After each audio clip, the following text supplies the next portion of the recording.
So a friend of mine has a new telescope with a German equatorial axis, which is what you see right here. And they've asked me, how do they point it south? Because obviously if they just rotate this axis here, it's not going to point south. And if they rotate the RA axis like this, it's obviously it's not going to point south. So I wanted to do a quick little video to explain how you actually get a German equatorial mount and telescope to point south. By the way, this line right here on my SkyShed pod is north, which is the standard position for a German equatorial mount. Now, to get an idea of how this works, just for a quick little overview, this is a Alt-Az mount. You have the azimuth, and then you have the altitude. But it doesn't track the night sky, because the night sky actually rotates, depending on where you are, at an angle to the ground, where this is flat on the ground. And what actually ends up doing is the German equatorial mount actually tilts the telescope in this direction, so that azimuth becomes your RA axis, your right ascension, and your altitude now becomes your declination, like this. So how do you get the scope to point south?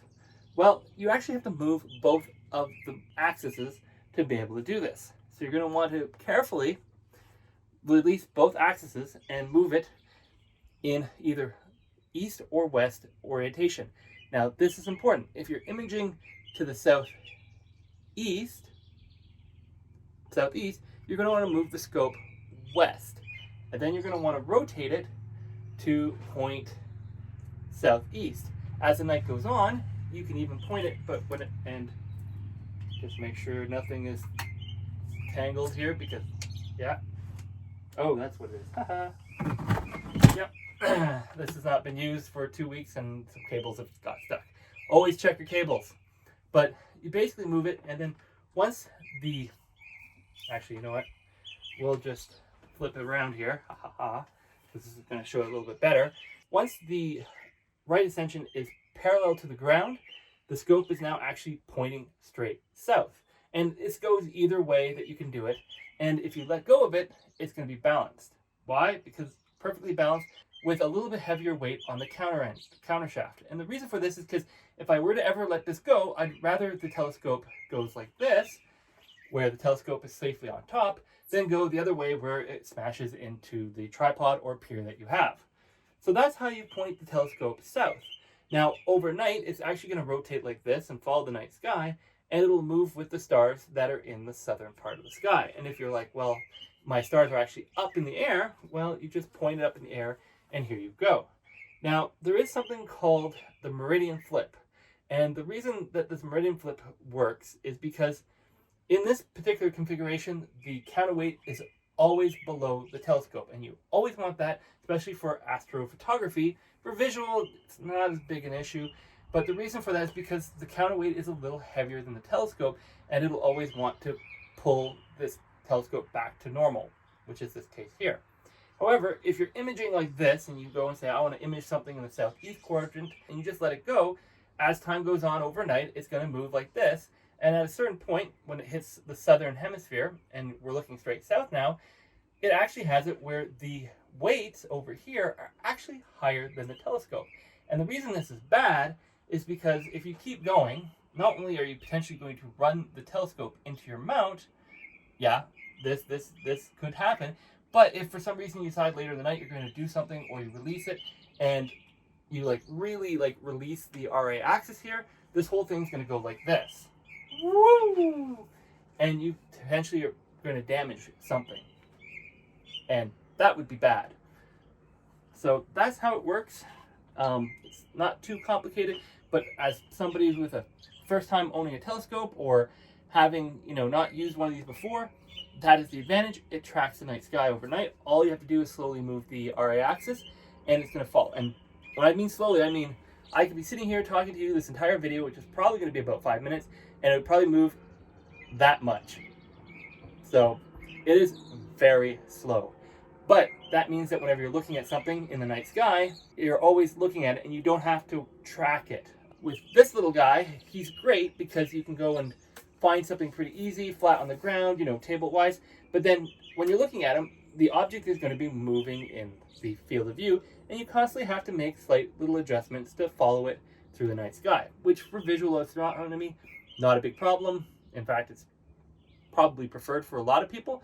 But if you're having a high magnification scope or you're doing astrophotography, that movement causes what's called field rotation in your image. Basically, it makes it blurry, or you're constantly having to move the scope to follow the object. This is particularly true about planetary stuff, because generally you're trying to put in a really high magnification eyepiece, or you're trying to take pictures with your scope. It's going to have a couple Barlows or a power mate, and you're going to be trying to follow it, and you're going to be like, I can't seem to follow it fast enough as it moves through the night sky.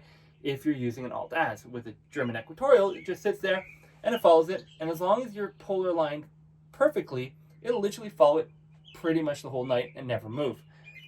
So one word of warning, this system works really well if you have it properly polar aligned, which means that you're pointing at one of the two celestial poles. So in the northern hemisphere, it's Polaris, or very close to Polaris, and in the southern hemisphere, it's the center of the summer cross.